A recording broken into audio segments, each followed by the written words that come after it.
দাপটে super cup শুরু করলো মোহনবাগান।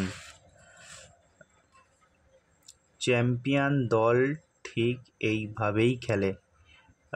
গত আইএফএ শিল্ডের যে টুর্নামেন্ট, আনবিটেন চ্যাম্পিয়ন, ফাইনালে ডার্বি ইস্টবেঙ্গলকে হারিয়ে যে আইএফএ শিল্ড জিতেছিল মোহনবাগান, ঠিক যে জায়গায় আগের টুর্নামেন্টটা ছেড়ে এসছে, ঠিক সেই জায়গা থেকেই কিন্তু আজকে একটা নতুন টুর্নামেন্ট শুরু করলো মোহনবাগান।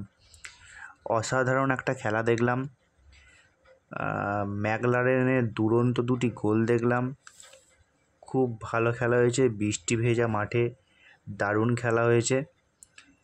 তো সেই ব্যাপারেই আপনাদের সাথে দু একটা কথা বলবো। তো চলুন শুরু করা যাক ভিডিও।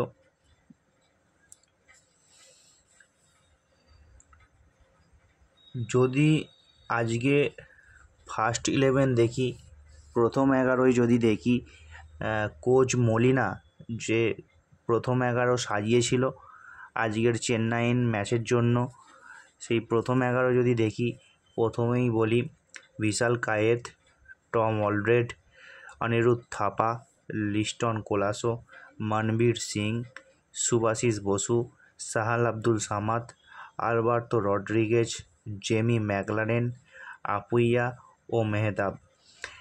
এটা ছিল কিন্তু মোহনবাগানের প্রথম 11। ম্যাচের শুরু থেকেই যদি আসি, দু দলের খেলা বেশ নজর কাড়া ছিল। প্রথম হাফে কিন্তু মোহনবাগান যেরকম চান্স ক্রিয়েট করেছে, চেন্নাইও কিন্তু দু একটা চান্স ক্রিয়েট করে ফেলেছিল প্রায়।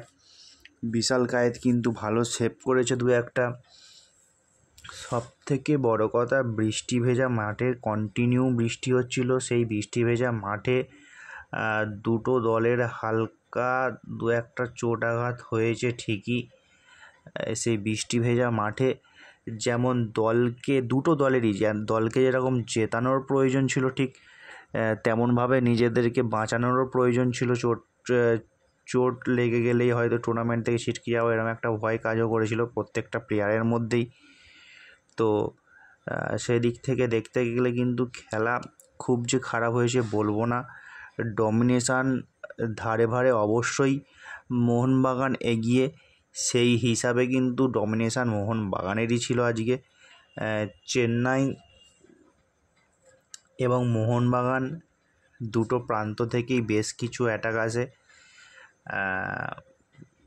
আগেই বললাম বিশাল কায়েত কিন্তু বেশ কয়েকটি ভালো সেভ করেছে।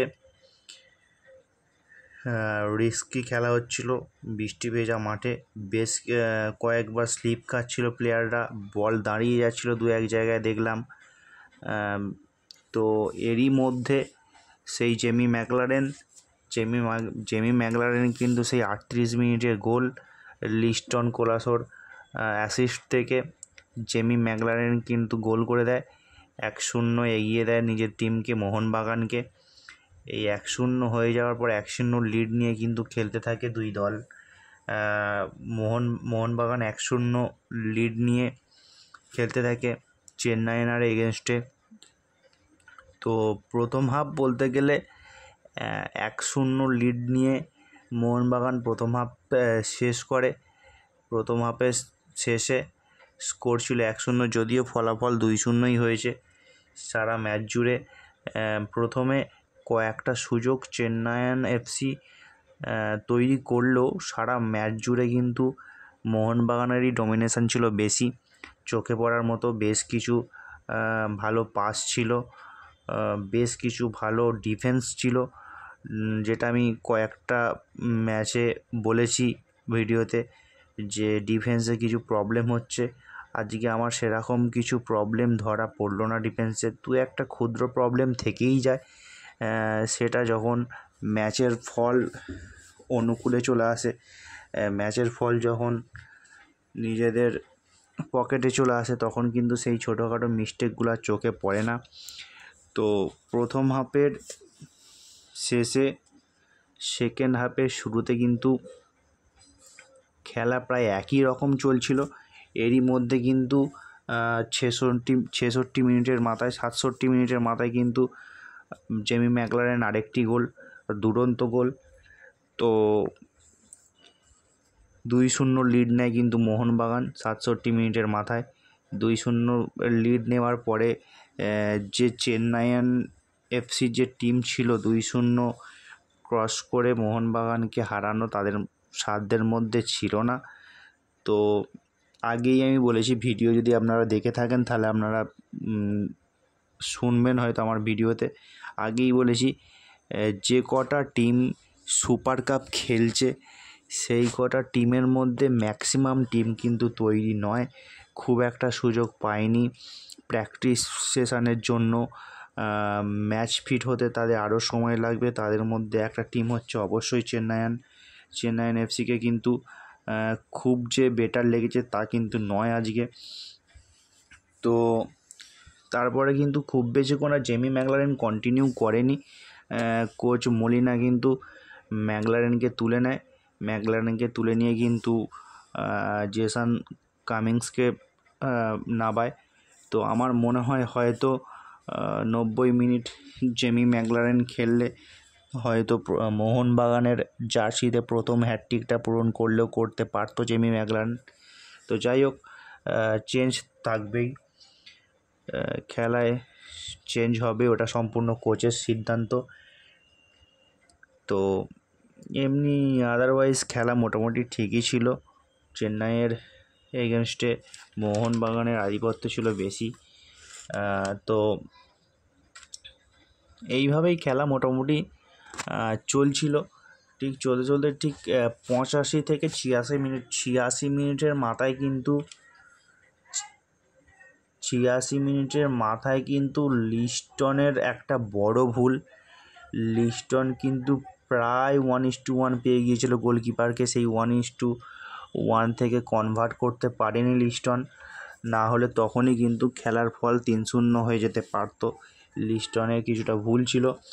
আপনারা সারা সিজন জুড়ে দেখবেন লিস্টন বেশ কিছু ভুল করেওছে। গত কয়েকটা সিজন যদি আপনারা লিস্টনের খেলা নজর দিয়ে থাকেন দেখবেন লিস্টন প্রত্যেকটা ম্যাচে সুযোগ কিন্তু হাতছাড়া করছে লিস্টন, কিন্তু তারপরেও কিন্তু সুযোগ ক্রিয়েটও করে লিস্টন। সেই কারণেই কিন্তু মলিনা লিস্টনের ওপর ভরসা করে এবং লিস্টনকে কিন্তু 11-এর মধ্যে রাখে। তো যাই হোক, মোটামুটি এই ছিল আজকের বিস্তারিত একটু আলোচনা মোহনবাগানের খেলা নিয়ে। আগামী ম্যাচ মোহনবাগানের আগামী 28 অক্টোবর, সম্ভবত প্রতিপক্ষ হচ্ছে ডেম্পো। তো আবার ফিরে আসছি আরও কোনো খেলার ভিডিও নিয়ে আবার ফিরে আসছি। ততক্ষণ দেখতে থাকুন টুইন্স ম্যাজিক ইউটিউব চ্যানেল। যদি আমার চ্যানেলটি ভালো লাগে, আমার ভিডিও ভালো লাগে, অবশ্যই আমার চ্যানেলটিকে সাবস্ক্রাইব করুন, লাইক করুন, পাশে থাকুন, শেয়ার করুন ভিডিওটিকে এবং অবশ্যই কমেন্ট করুন, কমেন্ট বক্সে কমেন্ট করুন। আপনাদের ব্যক্তিগত মতামত জানান, কী ধরনের ভিডিও আপনারা পছন্দ করছেন বা ভিডিওতে আমার কোনো ভুল আছে কি না, অবশ্যই রেকটিফাই করার চেষ্টা করব। তো সাথে থাকুন, পাশে থাকুন, দেখতে থাকুন টুইন্স ম্যাজিক ইউটিউব চ্যানেল। শেষ করছি ভিডিও এখানেই। জয় মোহনবাগান, ভালো থাকবেন।